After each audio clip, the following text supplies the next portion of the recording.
Hello, I'm Ruairí McKiernan and welcome to the Love and Courage podcast.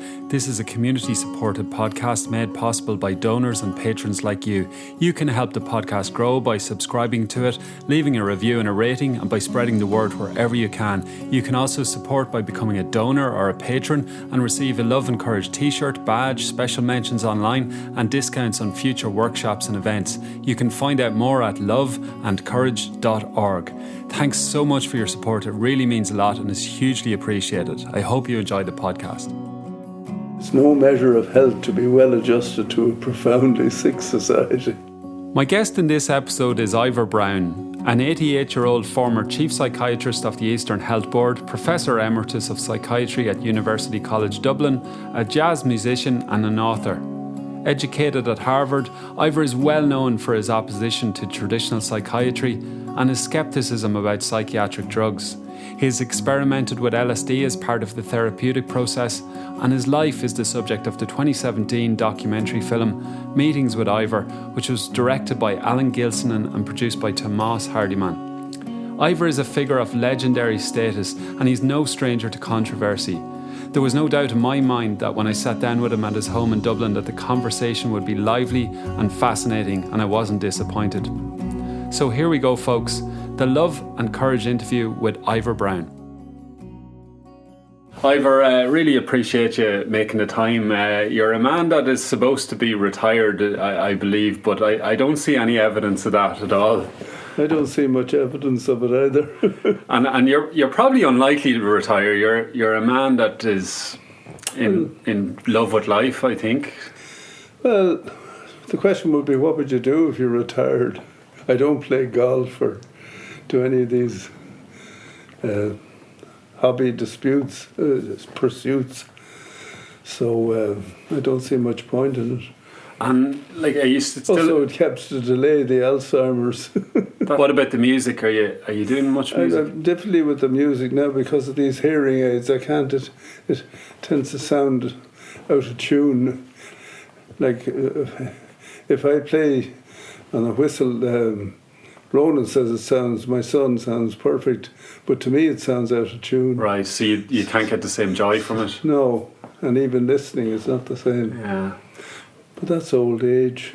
There was a lovely piece in the film where you were playing music with your grandchildren, I believe, and your son as well. Yeah.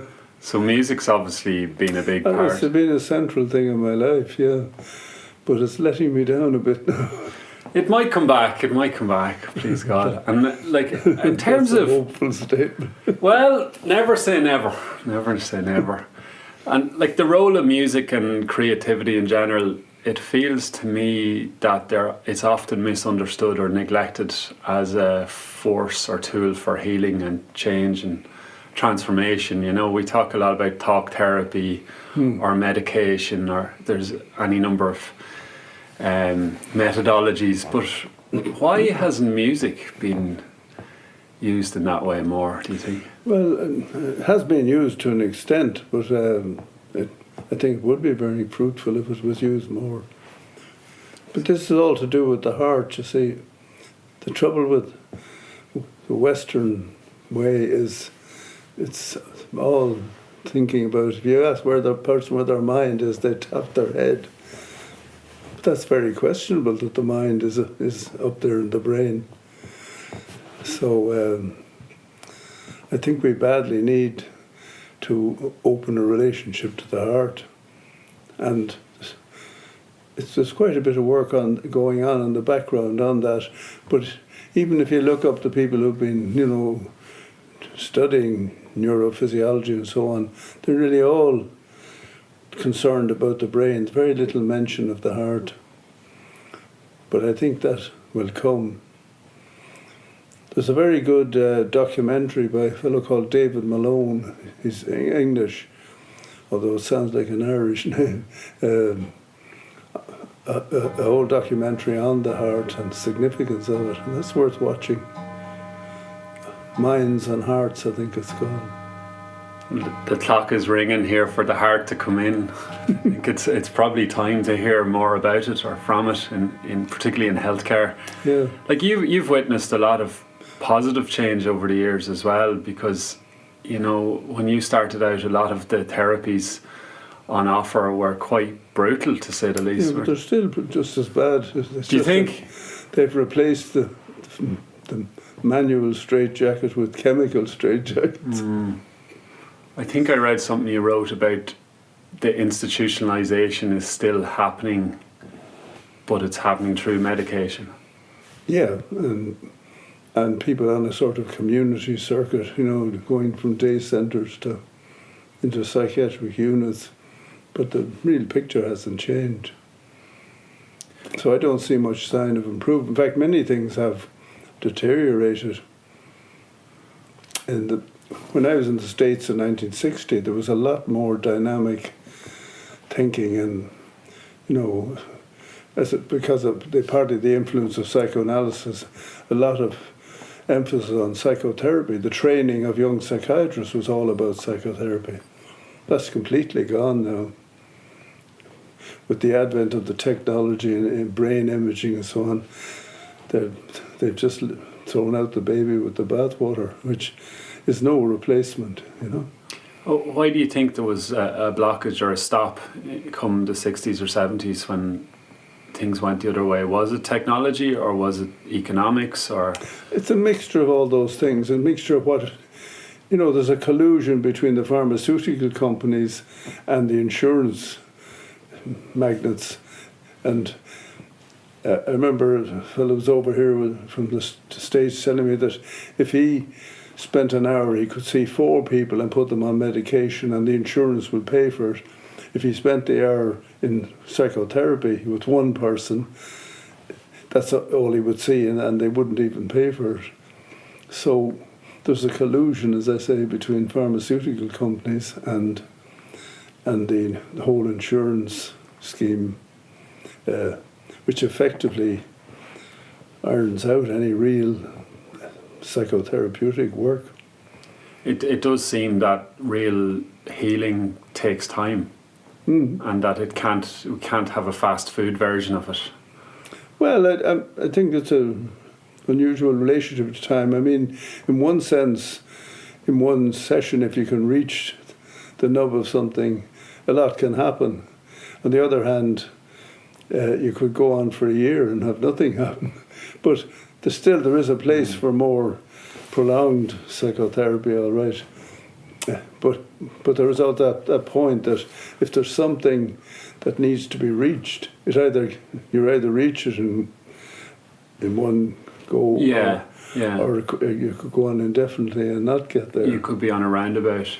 Yeah, I think that's where there was a lot of research into the role of LSD and psychedelics in terms of mental health, and I was watching a documentary on this, and it seems that there's now a renewed interest in research. Yeah, see, it was classified in Nixon's time as the same as heroin, and that killed all the research that was going on back at that time. And also these drugs went on the streets. So whereas I could get pure LSD up to then, the company like Sandoz, I think, they just stopped making it.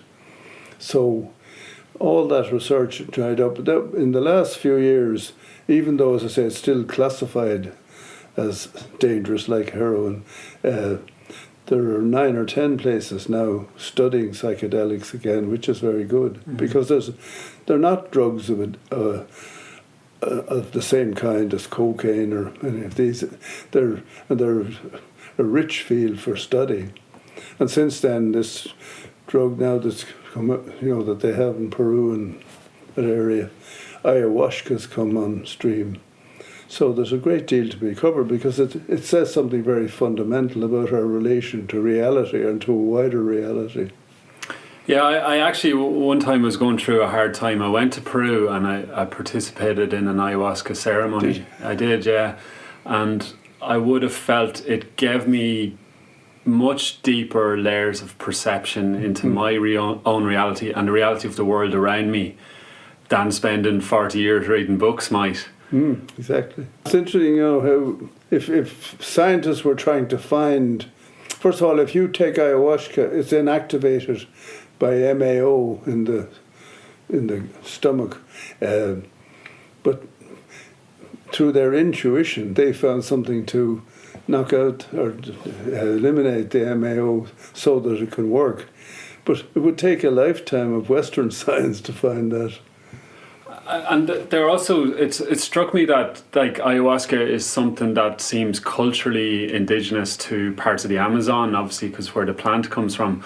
And it got me thinking then, well, what would be the European equivalent or the Irish equivalent? And then it brings me to a curiosity about magic mushrooms. And then more recently, I've seen 2 or 3 articles in the mainstream press talking about the link between magic mushrooms and depression. So like LSD, there does seem to be a new interest there.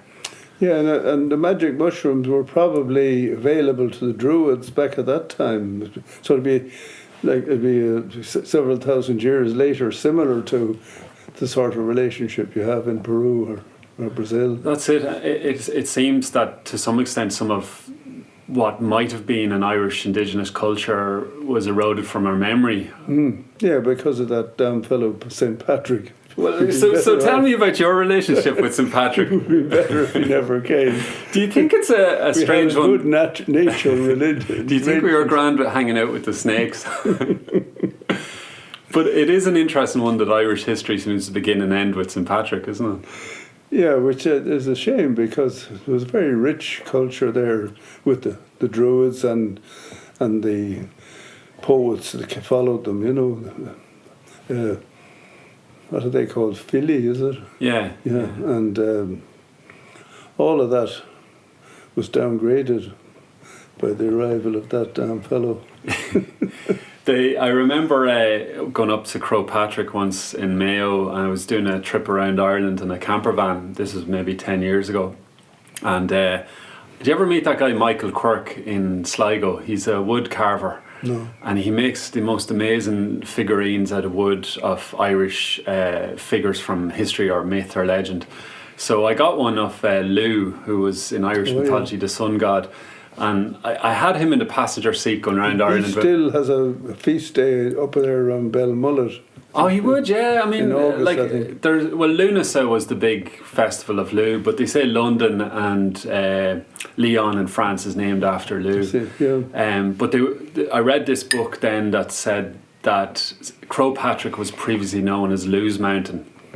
So that's interesting. Yeah, and it was probably known as something else before that as well, you know. So history's ever evolving, but I think that's what happened with Christianity. They tended to use the old mythology and sort of amalgamate with it, which then often lost the original, you know, which I think was a pity. And you've had a few run-ins with Christianity over the years, haven't you, in different ways? I mean, firstly, it seems you were very attracted to it at one stage.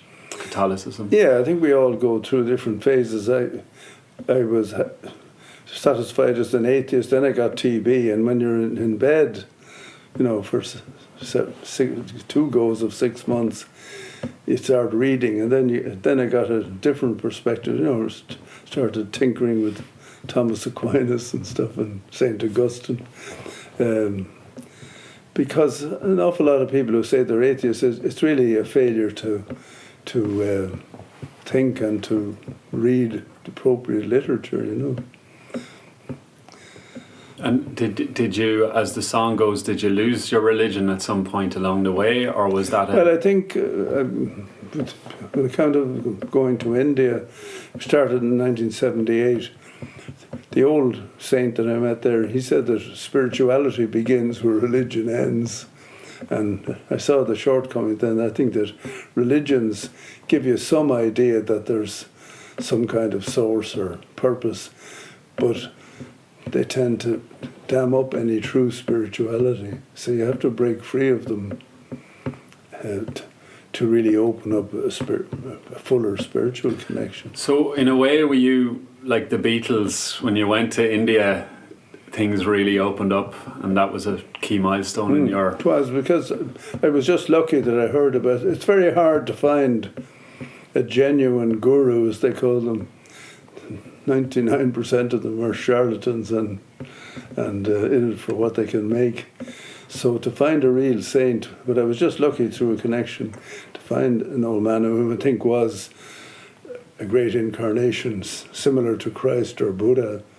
And of course all these special personalities have come say the same thing. It's all about love and all about the heart. Which is what you've come back to. I mean, if you think of Jesus Christ, you think of the Sacred Heart, as you always pictured with the heart.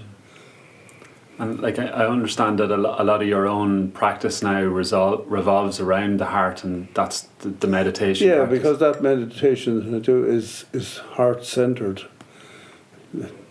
Whereas a lot of the Buddhist things, which are very good, tend to be more cerebral and at a thinking level. Although it's interesting anecdote that the Dalai Lama, as you know, has been having some dialogue with scientists, and as part of that, he sent 2 or 3 deep Tibetan Buddhist monks over to this fellow Richard Davidson, and he has all the up to the minute brain technology. So he was fitting them up with the stuff on their heads, and they started laughing. And he thought they were laughing at the funny equipment. When he asked them, they said, it's not about there, it's about down here in the heart. It's a good one, because I remember reading something that somebody, I can't remember who said it, but they were saying like the Buddhists have been studying inner space for 2,000 years and the Western mind has been studying outer space. And it might be some convergence is possible. Yeah, I think it's actually happening.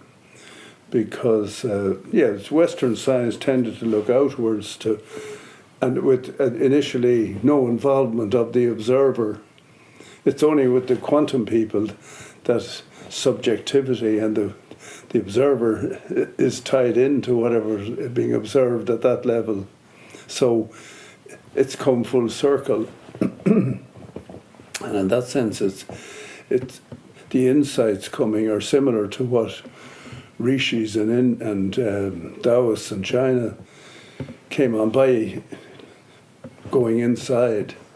The sort of insights they came on is where Western science is now tending to since the quantum people, to open up and try to understand. So if you take someone like David Bohm, what he's talking about would fit very well with the whole Eastern approach. So I suppose that's the other type of globalization that maybe doesn't get discussed a lot. Yeah, which is very valuable, yeah. Yeah. And you see, the kind of traditional statement from Western philosophy was that philosophy started with the Greeks. But of course, they were several thousand years later. Mm. I mean, Heraclitus, one of the earliest of them, would have been deeply influenced by Chinese and Eastern. When he talked about the logos, it's very similar to what the Taoists talk about in China. Mm. You know, that everything is changing, but behind that there's something unchanging. Mm. So, and he was one of the early Greek philosophers. So they really were reconnecting with several thousand years of finding this understanding or secrets by looking inside. Mm. So you've had rishis in India going back 10,000 years, and they made statements by going inside themselves very similar to where Western scientists are getting to now. So there is a convergence, I think. Is this the type of work that, say, John O'Donoghue started to unpack in the Irish mind, or what some people call the Celtic mind, in that he was looking at what might be an Irish version of the Eastern tradition? Yeah, I think he was opening up the awareness of, I mean, all tribal communities tend to have a sort of similar philosophical view behind whatever animistic thing that they're involved with, and he was tapping into that. So yeah. Native Americans in Peru or Brazil would have a lot in common with the Druids here over 2,000 years ago. Mm. And you think the Browns or the other side of your family, that there's a legacy in your family here? Did you ever pick up any... I know you had an aunt that was a bit of a rebel in her own way. She was a senator and... Well, she was a rebel back in leading up to 1916, and she was actually jailed for about 4 months in 1916. It's not 100% clear. Some said it was for flying a tricolour over Rathronan, where she lived. But I think she may also have been heading for Dublin with one of the Ryan sisters. But anyway, she was locked up at that time. But then later she became very much, she would have followed Michael Collins and then became very fascist and, I remember seeing her marching through Dublin with the blue shirts. So things took a bit of a twist there. Yeah. And going back, did you detect a legacy of the interest in health and healing and transformation and spirituality? Was that something running through your family? Do you think was that something you picked came to you yourself, or was it handed? I think through other connections. I mean, there was in that area of South Wexford where my ancestors come from, there's a great deal of narrow-minded Catholicism, and there were several bishops attached to the Browne family. But it was that kind of Orthodox Catholicism rather than any more opens. Yeah. So from the spirituality. From the early days, like you were, this word maverick kind of intrigues me, that people use about other people, like, and it gets used about you a lot. I mean, how do you feel about that? Does it bother you? If you take a view, that you arrive at yourself. I mean, I suppose the majority, so many people take their view from what others say, or even what other people think of them. I couldn't care less what people think of me. And do you think were you always like that as a young man? No, anything. But it took many years to get rid of that sort of slavish concern about how you were viewed from outside. Is that primarily, do you think, insecurity, or is that? I met a woman at some do, and she had been talking to a psychiatrist in Cork, and I had been asked as a second opinion to try and prevent an old lady over 80 from having ECT. And he said to her, "Did you hear it was a second opinion, Ivor Browne? Sure, everyone knows that fucker is nuts." No, some people would be worried by that. I just got a kick out of it. And did that stuff never get in on you? No, I just thought it was very funny.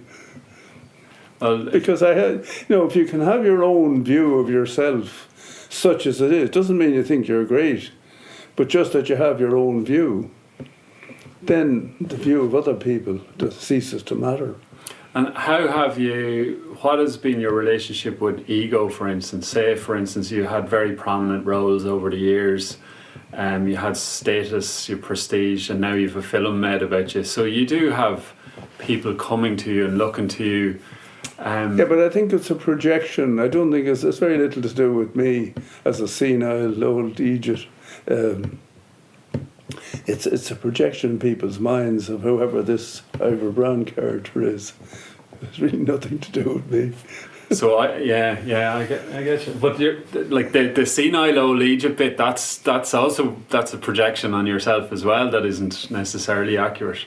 Mm-hmm. I mean, how do you feel about how your life in general now? Do you feel happy? I don't know what this... People talk a lot about happiness. I feel a certain contentment, I suppose. But I don't think life is particularly about being happy. Yeah. But I also see it in a wider extended sense that I think we've been here before, and if we don't manage to free ourselves, we'll be here again. So... that gives a wider perspective on where we are. That a given incarnation, therefore, is just one episode in a long series. of lives that we've gone through. We've probably had hundreds of lives. Which is possible. I think John Lennon said when you die, you step out of one car into the other car. You know, and it's a whole different worldview from how we're maybe brought up, I suppose. Yeah, because the Holy Roman Capitalist Church has preached the idea that we've just one life and then that there's heaven and hell. But, I don't think that stands up rationally in any way. And it's at variance with older Eastern or either Chinese or Indian philosophy, or even the early Greeks. So it's a very narrow, limited view. Some woman in 1916 referred to that the Holy Roman Capitalist Church because that's what it's about. It's about structures and control and keeping control of property. There's very little genuine spirituality. There is some, and in the background, you had people like Francis of Assisi, even St. Augustine, but Teresa of Avila. Favourite of mine is John of the Cross. I think he was a great saint. So there has been that genuine spiritual tradition, but it's always been on the, in the background. It has had, in fact, a number of these would have been condemned as heretics. What do you call them? That German saint. I can't think of his name now. He was condemned as a heretic. Well, the top man was killed, wasn't he? I mean, Jesus was killed at the core of the story. I often think what Jesus would happen to him if he came back now, and how the capitalist church would view him. Well, what do you think would happen? Up in a mental hospital. Possibly. And the church and religion, particularly in Ireland, has had a huge influence in the whole area of sex. And I wonder how that then affects people that maybe end up coming to you or ending up in distress. Yeah, built in it.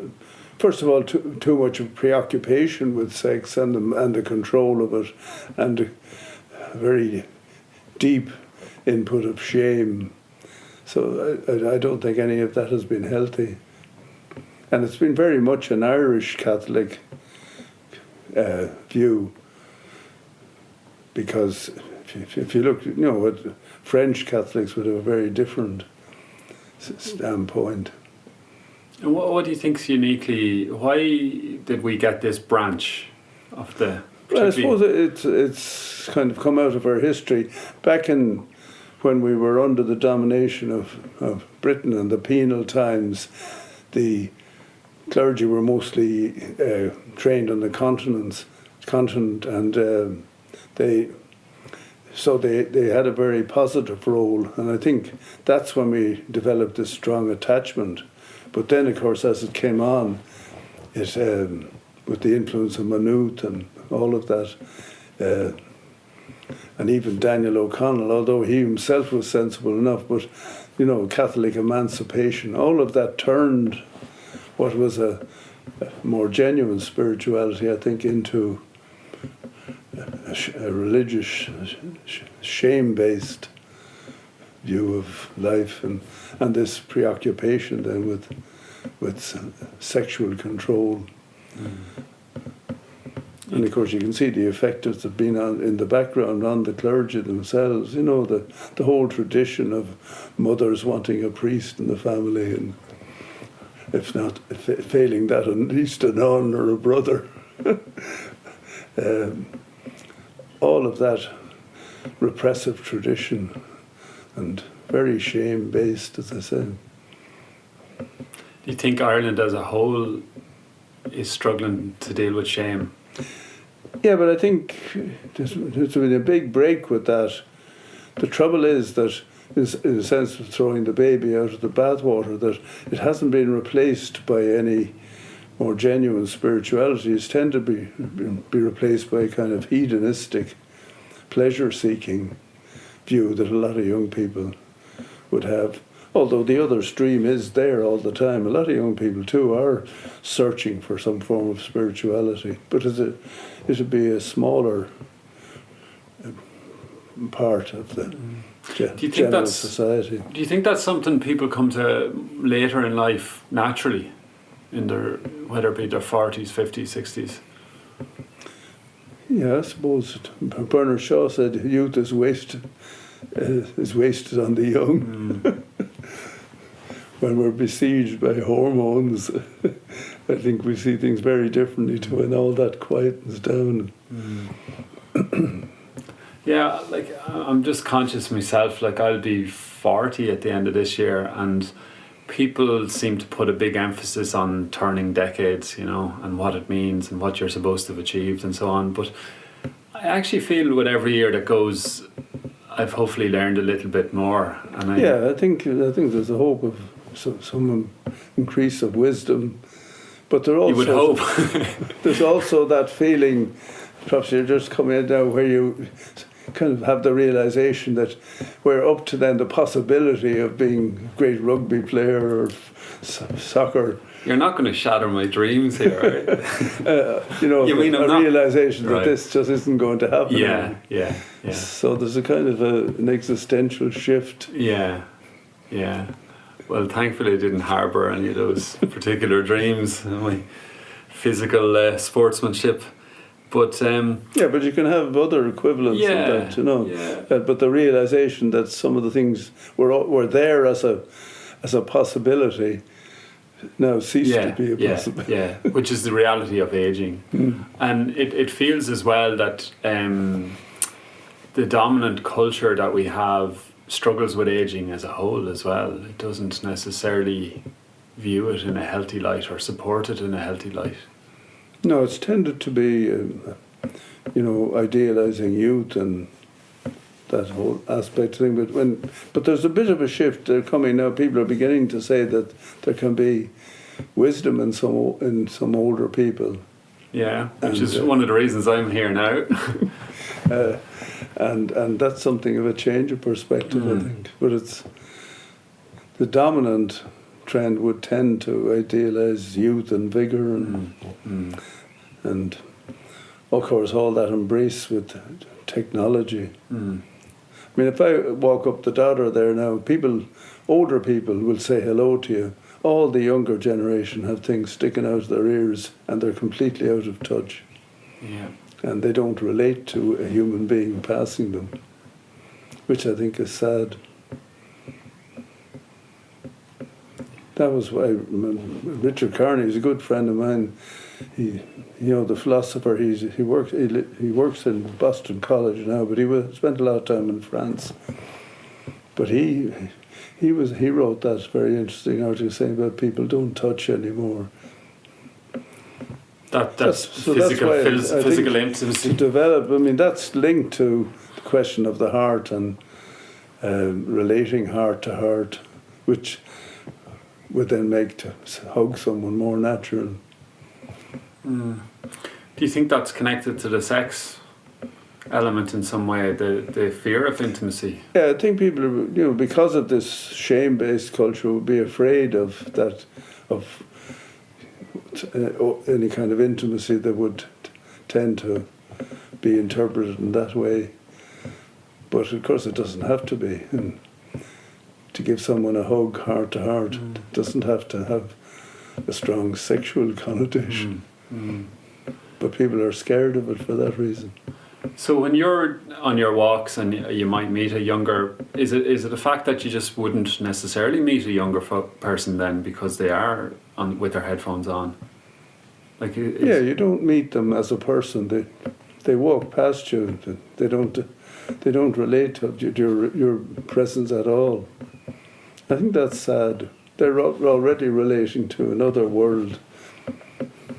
I remember seeing a cartoon of showing 3 or 4 girls, at the beach, all on their iPhones, visiting an art gallery on their iPhones. So they weren't relating to ordinary life. It was completely subservient to this technological connection. So we talk about the technological connection, and I suppose what you're getting at is the heart connection.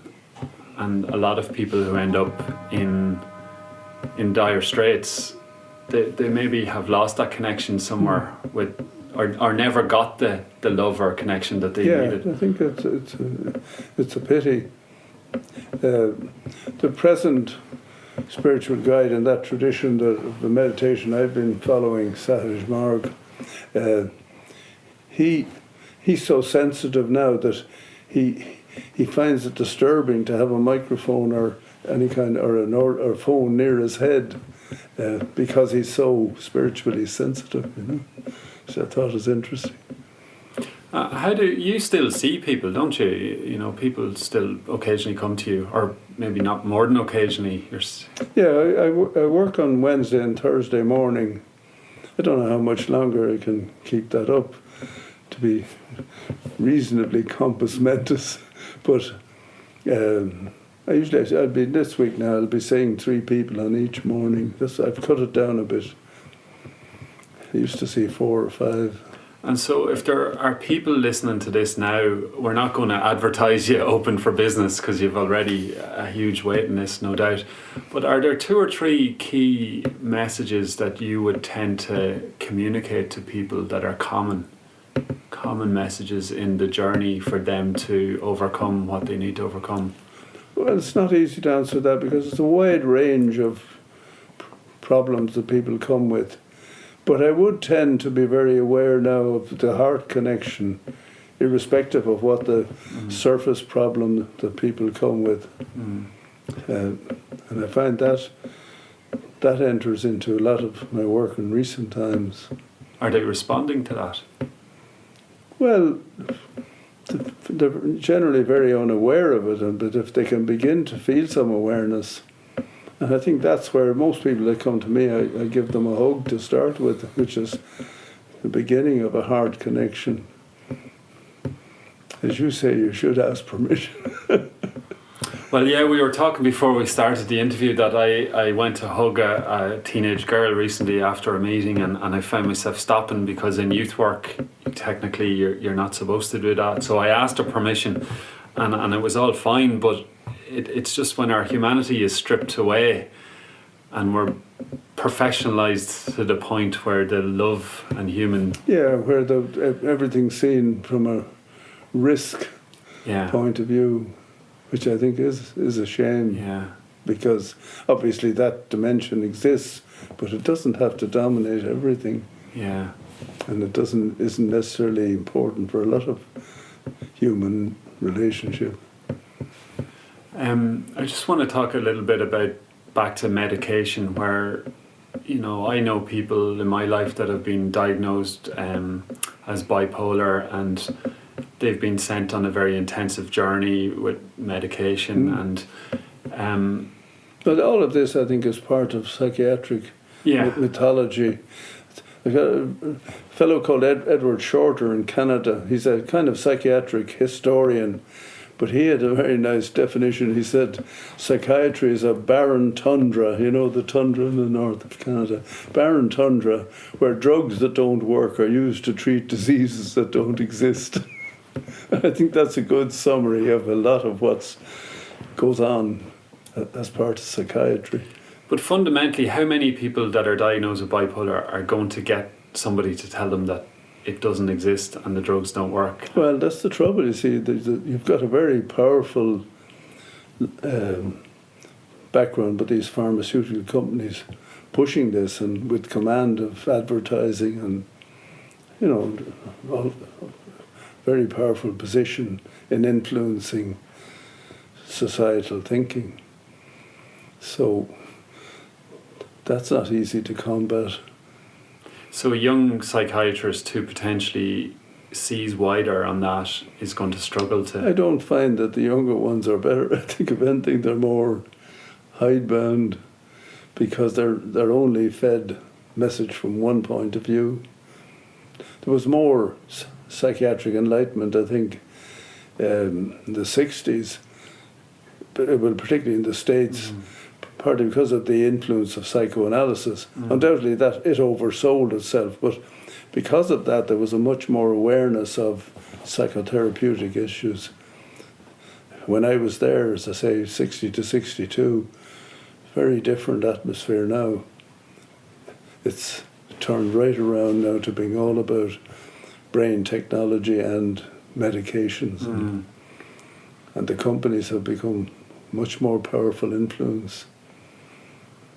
Do you see a trend towards people taking more responsibility for their own health? For instance, the interest in meditation, mindfulness. That is one good trend, particularly a lot of young women who are taking a very real stand to manage their health. That's one trend, but on the other hand, you have huge numbers in the population now taking these antidepressants, which in my view I think should never have been released on the market in the first place.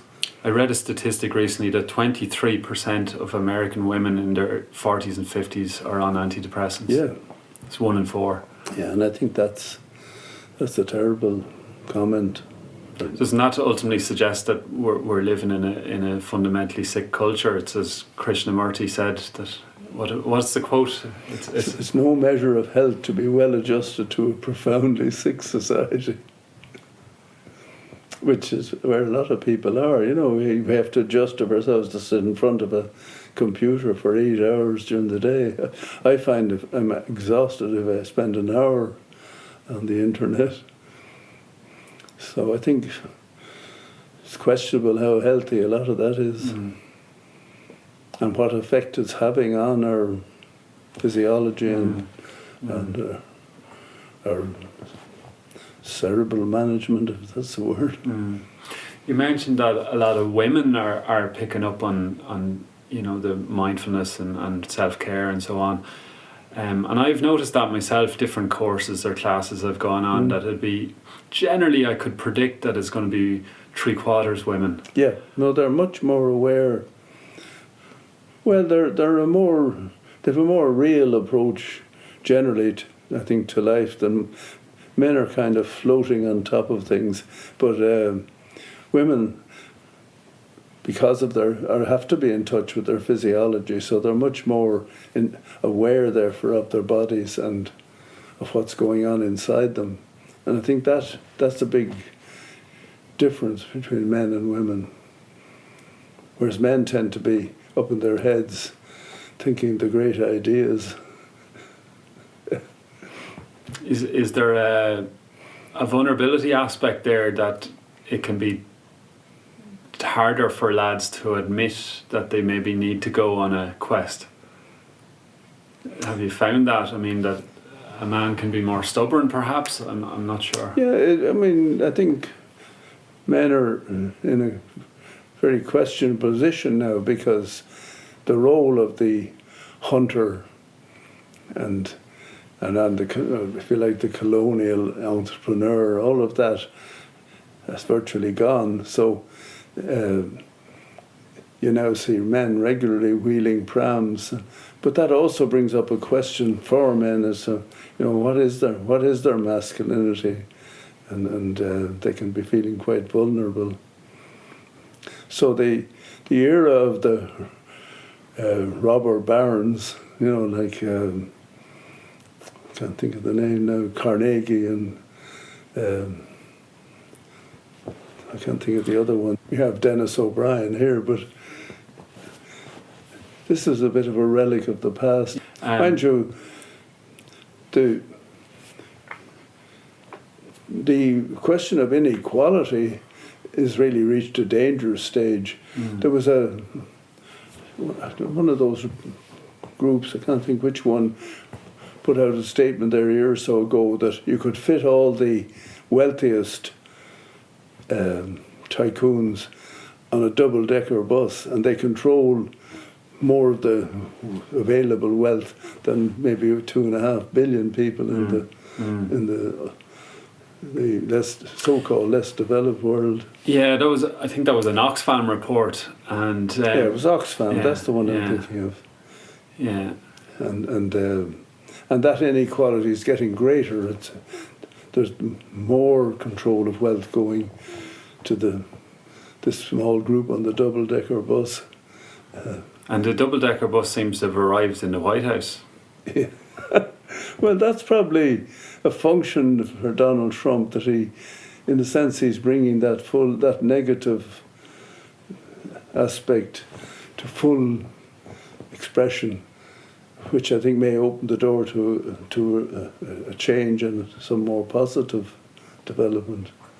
So in that sense, he maybe has a function, because, you know, that whole way of looking at life, which is demonstrably false, becomes demonstrably absurd as portrayed in him with his tweets and. Have you seen any positive signs of leadership in Ireland, specifically in the political arena? Or I wouldn't see much sign of it. We have Enda Kenny, end of story, hanging on like a limpet onto a rock. So I don't see very much evidence of healthy change in the political arena, unless you take Michael Healy-Rae or Ed Kerry. Maybe if there was a Republic of Kerry or something, that might work. I don't know. I don't know. Yeah, but it does not bring us back to the change in psychiatric or psychology, that it will come from outside of the system. That fundamental change will come from the people themselves. I don't understand. That the system isn't going to change itself. It's ultimately people that are going to change it. Yeah. I think, we have to make the change. But we've created these enormous, if you like, pseudo-realities, pseudo-living systems, like pharmaceutical companies, giant or transnational companies, and we've created them. They entrain thousands of human beings. You know, if you take something like Toyota or whatever, and they become sort of pseudo monsters as against traditional communities like a small town, which generally form more about their being on the side of a river. In other words, it was a statement of finding your own being in whatever healthy circumstance you could, whereas these other creations are about doing. Although they do kind of a flip over then, where they tend to, say Toyota are making motor cars, but you also find they're setting up creches and their workers have housing. But it's a very unstable relationship, because if their cash flow gets in trouble, all that underlying structure would go. If they don't sell the motor cars. I suppose the Irish equivalent is the technology and IT that we need to diversify. It's very sad that we had such a strong nationalist movement, leading up to 1916, and since then we've sold the country out. And I think people like Enda Kenny are very much part of that, to this multinational world. So you go to Dundrum, you could be in any middle town in England, for all the difference you could find. I was in Prague recently, and in Prague in the Czech Republic, and really technically it should be on the far end of Europe, which it is physically, but so many of the streets had shocked me. I hadn't been there in 10 years. They were the same as Grafton Street. Yeah, I saw the same in India, and in big giant shopping centres, all the same stuff.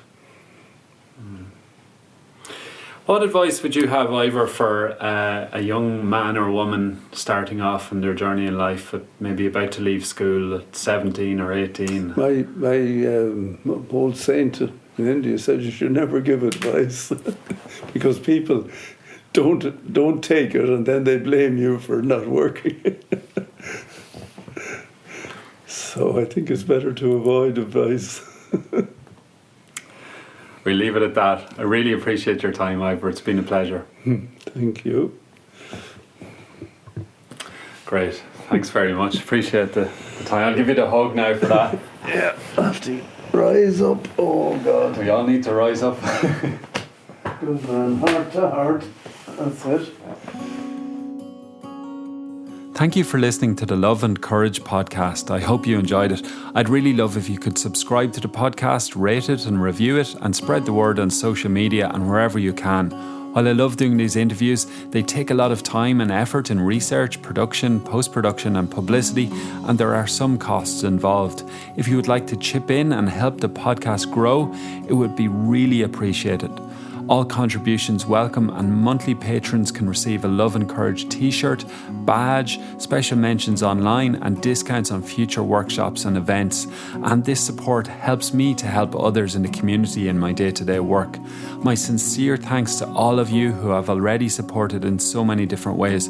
Also, just to say, I sometimes take on social change media, communications campaigns and strategic projects, and do talks and presentations, workshops in schools and colleges, community centres and at conferences. Topics range from mental health and personal development to youth and community empowerment, leadership, activism and social innovation. If you're interested in learning more about any of this, please let me know. So to get in touch, to offer feedback or suggestions, or to make a financial contribution right now, log on to loveandcourage.org or send me an email to podcast@loveandcourage.org. Thank you so much for all your support. Until next time, here's to you, to all of us, and to having the courage to create big change in our lives and in the world around us.